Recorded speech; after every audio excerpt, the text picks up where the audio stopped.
Hello friends, welcome back to my channel Language and Life Skills. I am Matthew Andaganu. Our topic today is, does God send people to hell? Does God send people to hell? We know that God sent Satan and his rebel group to hell. In fact, hell was created for them. There was no hell in the beginning. And in a way we can say they created their hell. What is hell after all? It is the absence of God. It is the absence of love.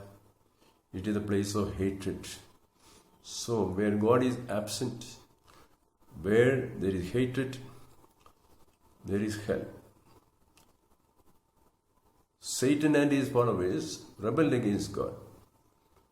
And Lucifer said it is better to reign in hell than to serve in heaven. That is their spirit. So God allowed them to go. So hell is that eternal separation from God who is our creator.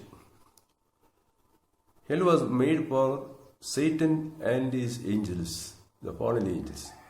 It was not made for man.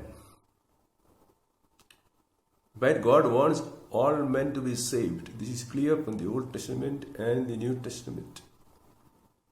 That is why He sent prophet after prophet, called the people back to God.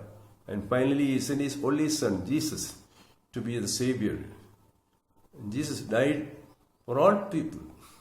People of all lands, all races, people of every type, the good and the bad. And He welcomed everyone to heaven. Anyone who is a penitent, whether a prostitute or a thief or a criminal, provided he repented, he is welcome to heaven. Now some Catholics think that heaven is meant only for Catholics. That non-Catholics, those who are not baptized, those who belong to other religions, those who do not accept Jesus cannot be saved. First of all, how sure are these Catholics of being in heaven? There is no automatic reservation for Catholics in heaven.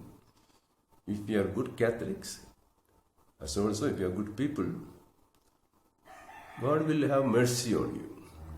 Why? Because God is God, not only of Catholics. God is the Father of all humans, all mankind, men and women, children, the white and the blacks and the browns. He is Father of all. So it is through the grace of Jesus that we are all saved, through His passion, death and resurrection. He is the only Redeemer of mankind. Through His mercy we are all saved. And it is not through our merit that we go to heaven. We cannot claim membership in heaven only because of our merit. This is a hard lesson that the Pharisees never learned. They took pride in their virtue, in their self-righteousness. You remember the parable of the proud Pharisee and the publican. The proud Pharisee goes in front of God and boasts, "Thank you, Lord, I am not like the rest of men. I fast twice a week, I give tithes of all I have. So, thank you." He was not justified. He committed another sin of boasting before God. Whereas the humble and contrite publican was justified by his simple prayer, "Lord, have mercy on me, a sinner." Dear friends, God sends no one to hell. If we find ourselves there, it is because we choose to go there. It is like a famous author was asked, "Where do you like to go, to heaven or to hell?" And he said, "Well, it's a hard choice. I have friends in both heaven and hell." What actually is hell? Is it some material fire? Fire that burns your body? It is not a material fire. It's a spiritual fire. Fire is a metaphor of suffering. Hell is actually, really, the eternal separation from God. God who made you, God who looks after you, God who is your destiny. When you are eternally separated from God by lack of repentance, by your choice, then you are cutting your root off. You are wrenching your very self from the author of life, from your very source. This happens only through lack of repentance and reckless revelry in sin. When you love sin so much, when you revel in it so much, then you don't want to repent. You become obstinate and hard-hearted. You would like to remain there in that miserable state. And even at death, you don't repent. Then your state is fixed for all eternity. You have separated yourself from God and you suffer the consequence. Dear friends, God does not send anyone to hell. He wants everyone to be saved. But there is someone who is very interested in us, in taking us to hell. And he is very generous with his invitation and very deceptive in his promises. He is somewhat like political parties who will make all kinds of promises on the eve of elections. And they will probably forget after the elections. Devil also makes a lot of promises.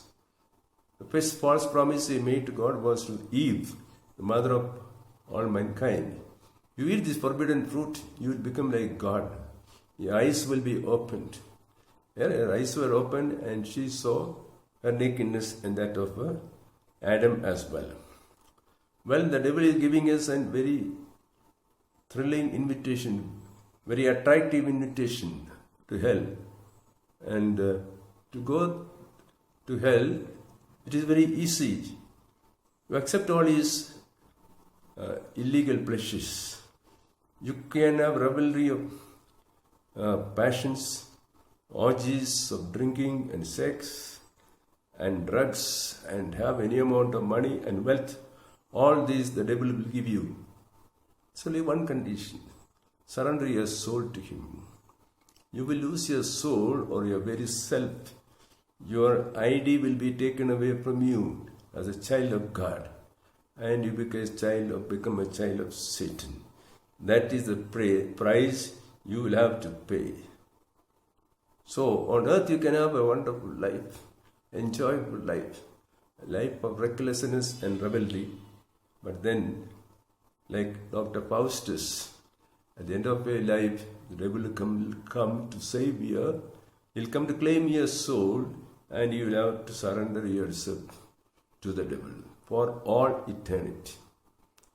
So, dear friends, the choice is here before us: to choose God and eternal happiness, or the deceitful devil and eternal punishment. If you like this presentation, please subscribe.